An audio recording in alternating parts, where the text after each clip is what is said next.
¿Aló? ¿Me escuchan? Vamos a compartir la pantalla. ¿Dónde está aquí? Sharing screen. Share screen. Ajá. Vamos a ver. Share screen. Aquí está. Ok. Aquí estamos. Hoy es viernes y el cuerpo lo sabe. Mira, compartiendo el cierre.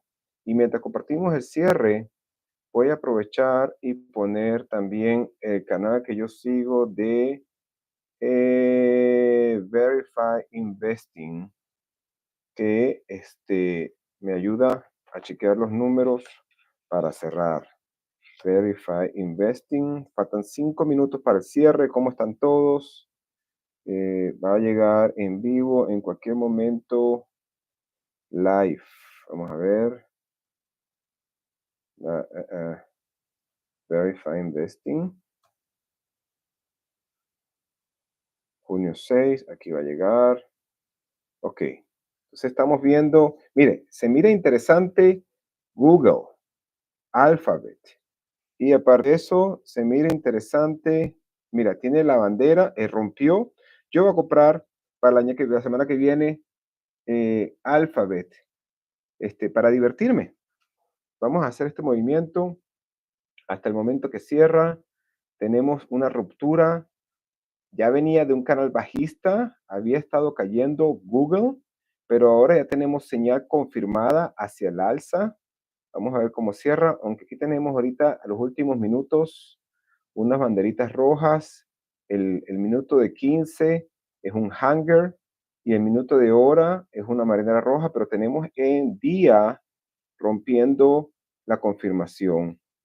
Bueno, fíjese que a veces los fines de semana no es el mejor día para hacer inversiones, solamente porque rompió. A mí me considero esto una señal alcista. Voy a hacer una inversión pequeña, como les digo, para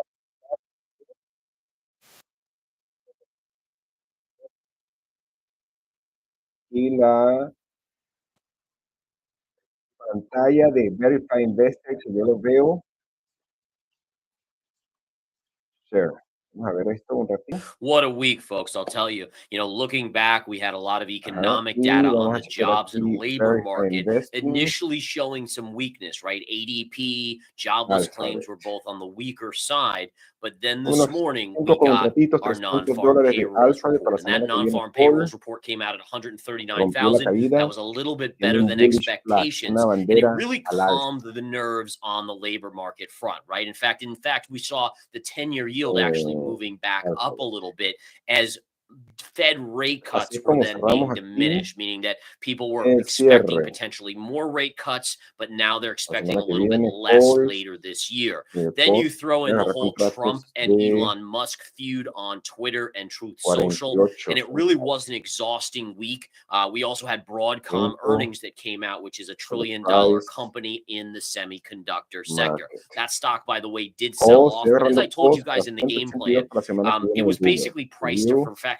The place stock had order. gone up nonstop basically for the last 2 months. So unless, like I said, they were going to Entonces cure ahora de una cancer, vez voy a there was poner really little chance el that it was going to go automático much para higher. cerrarlo la And semana really, que you viene. didn't see a El big down close. move, just a small pullback Yo today. lo hago 80%. Now, there are some other Si me stocks I sería want to get into, 47 but por 2 first, sería let's take a look 94. here on the charts at the 80% sería intraday 3.8. S&P. So this is the intraday S&P. Here's your gap higher today that was on the back of the jobs report. Notice we initially surged up. Then you saw some profit taking, just a little minor profit taking, then kind of a late day push up, and then a little bit more profit taking as we come in final minute of the trading day. So all in all, it's going to be a solid day. S&P 500 up just over 1%. Notice this, folks. This is really interesting. So this has been my zone of resistance, right? So this level to this low here. Notice again, we came up into it. It was rejected. We then came up a little bit lower. It was only slightly rejected, right? The market seemed to be getting more and more confidence. Then we pushed briefly above it, then got pushed back down to this line right here. And then today we're going to actually close solidly above that level. Wow, and in fact, right now we're trading at 6,003 on the S&P. So we have recaptured the $6,000 level, at least as of now. Granted, there's 1 minute to go, so we could always see a sell-off into the end of the day here that goes back below. But as of now, we're 3 points above that level. Now, just zooming out here, right? So what are we looking at here? So number one, we're looking at this pivot high, which is your all-time high. Now, if we look at where we currently are, you can see that we are now only 2.44% away from our all-time highs. So again, not far at all. In fact, by next week, we could see us at new all-time highs. Now, the one thing I want to just reiterate to you guys is I never shy away from telling you major things on the market. I think it's the transparency is of the utmost importance, not just on the charts, but also in cycles. And the cycle data that we've been looking at does tell us that mid-month-ish, there is a cycle coming up. So just be ready for that. It doesn't necessarily mean that instantaneously we're going to turn in one direction, but considering we're floating up gently here, part of me thinks, like I said before, and I've said this in the game plans, is that we could float up into those all-time highs, pierce them, which will get the last kind of people on the fence bullish. Oh my goodness, new all-time highs. We all know how the media is, right? They'll get out their pom-poms and start cheering like crazy, which gets even more retail investors on the bullish side. It also stops out a lot of shorts, right?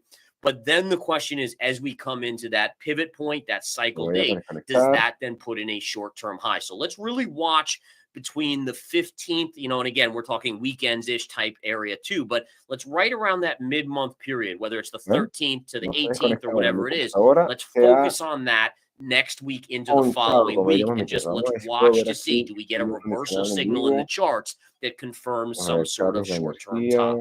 Okay. So let's keep an eye on that. Now, going back to the charts here, again, we know our all-time high will be resistance, but we know markets tend to pierce them. One little level that I'm also watching is this high pivot.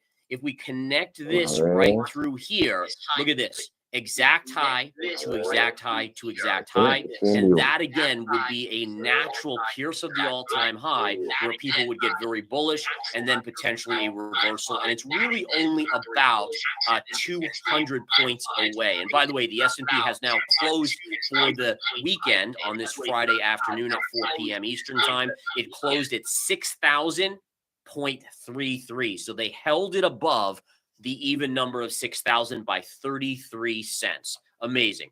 All right. NASDAQ. Let's look at the NASDAQ here. The NASDAQ, look at this downsloping. So we have an upsloping trend line on the S&P, but on the NASDAQ, we actually have a downsloping one, which could insinuate possibly that the NASDAQ is closer to a top. Now, again, if we look at some of the semis and how much they've gained, that might make a little sense. But this high to this high to this high, this puts us on the NASDAQ at around 19,860, and we currently